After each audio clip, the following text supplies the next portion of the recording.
Never start with can't. Never start with can't. Somebody put that in the chat room. Never start with can't. Kind of inspired by yesterday's interview, because Andrea, and Sarah was there as well, but Andrea said that in her transition, in her health transition, she remembers being with one of her trainers, right? And he points to a 35-pound dumbbell, right? 35 pounds, it's relative, but that can get heavy depending on what you're doing. And he says, we're going to do a row with that, right? So it's kind of like you're bent over and you're pulling back. And the first thing that she said to her trainer was, I can't do that. I can't do that. And he said back to her, he says, how do you know? You haven't even tried yet. You haven't even tried yet. And she said that she was stumped because he was right. She hadn't tried yet. And she had already limited herself. She had already concocted a limitation that hadn't yet been proven or disproven, right? She had started with can't. And that's the message today. She said it made her think about all the other areas in life that she might have been saying can't to even before she ever tried or known otherwise. And how many people believe that that's what we do to ourselves every single day? There's a saying that goes, if you believe you can or cannot, you are right both ways. Because if you believe you can, you'll go out and do it. But if you believe you can't, well, you're right too, because you probably won't go out and do it. Holy Scriptures tells us another way. Whatsoever a man thinketh, right, in his heart, so is he. And there's many ways to describe this, but you've got to believe it. And you can't start with can't, right? Never start with that, because it'll never serve you.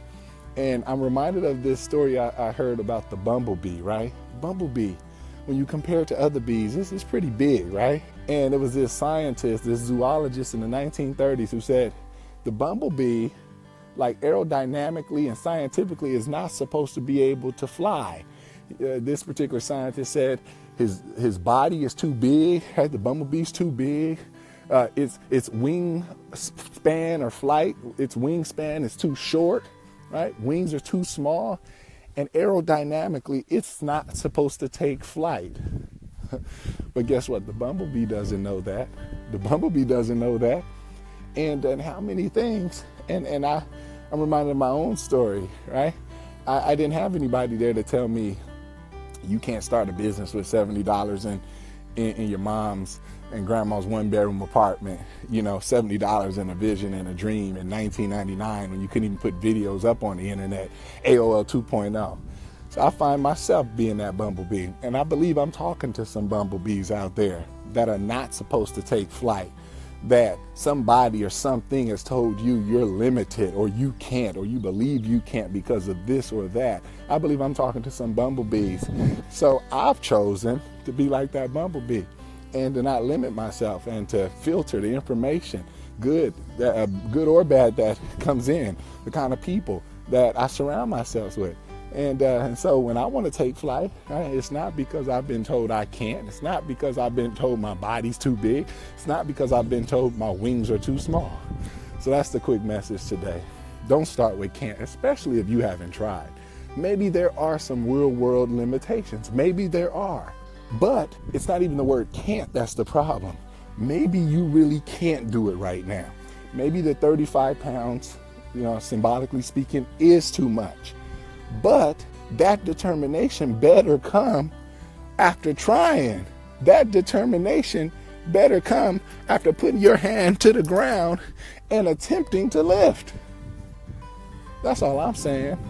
Don't look at the situation. Don't look at the goal. Don't look at the thing you're trying to accomplish and aspire to and automatically count yourself out. That's all I'm saying. At least attempt. Go for it. Try. And then you may find, what? I'm not ready for it right now, but at least I know. At least I tried. I'm going to go back to the drawing board strategically. I'm going to keep working at this daily. I'm going to do what I've got to do. And I'm going to get back. I'm going to get back under that barbell or dumbbell or whatever it is in the fitness analogy. But in the life analogy, I'm going to get back to it. I'm going to do it.